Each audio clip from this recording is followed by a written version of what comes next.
Bally Wizard. I always check these fuse holders first. I like to squeeze the clips, take the fuses out. Look, this one broke. So we need a new fuse holder there. These other ones, oh look, that one just broke. Squeezed it, broke its little tab. Try this one.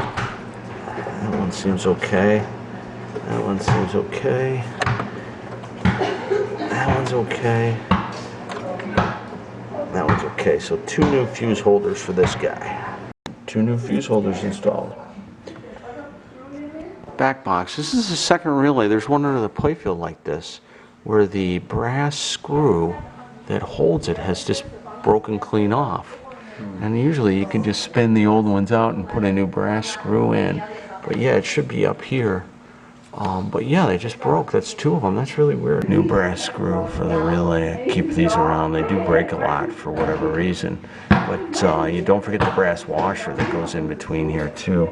So I can fit these up in here. This is the ball count stepper, and that's the coin unit, or how many players the game is coined for.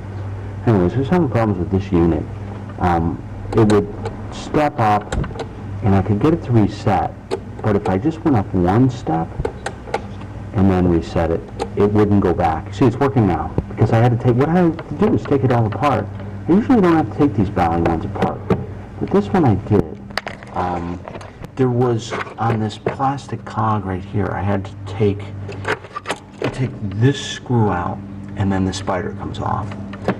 And then you take 1 screw off this top switch stack, and you can swing the stack out.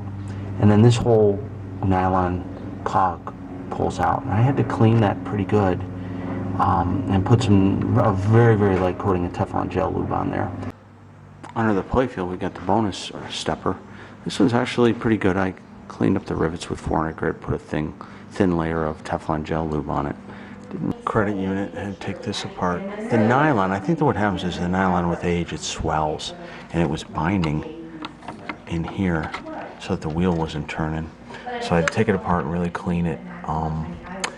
And also I had to take a little material off the end. It was binding up here. So take a little material off, and it works much better now.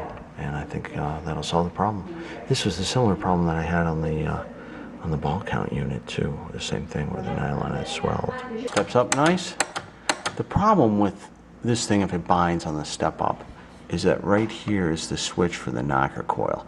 And if the thing goes in, you can see as the solenoid pulls in, it closes that switch, which sets off the knocker. If this gets stuck and it doesn't advance, then it'll get stuck in that position. The knocker stays on. You either burn up the knocker coil or blow a fuse.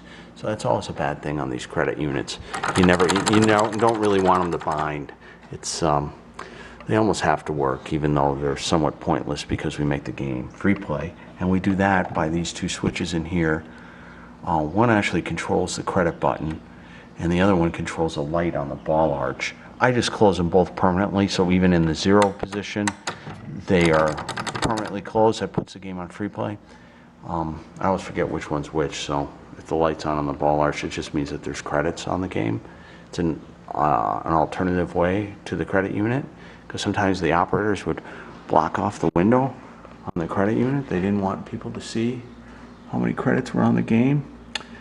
So it was kind of a cheat to have this little light right there on. It was kind of secret code back then to get around the coppers, to get around the man. So here we are. Here's the chime box. This is 1,000 point. It wasn't ringing. It wasn't ringing because look at the rust on this thing. It was getting stuck in the coil sleeve. This game was definitely sitting around, so we'll take this rust off and it should move up and down in the coil sleeve much better and ring our 1,000 point bell. So it's test time. The game is on, but it's in game over mode. i.e. it's turned off. Reset the player unit so that all activity should go to the player 1 score reels. And then go over here to the 10, 100s, and 1,000 point relays and manually activate them and make sure that the reels move. Now I won't see a carryover unless the game is in operation, but I can just test to make sure that the reels, in fact, The only one I should get a carryover on is the thousands to the 10,000s. That's the only one. But the tens to the hundreds and the hundreds to the thousands, I won't get a carryover unless I'm in the middle of a game. But anyway, so then I can advance this guy one step up and I can test my player 2 reels.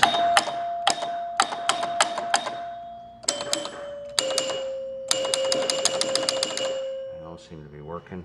And then repeat for player 3 and player 4. And once now I'll have scores on the reels, I can go and try starting the game and make sure everything resets to 0, thus verifying my 0 position switches on the score reels themselves. An easy way to test them without having to take them all out individually and looking at each one.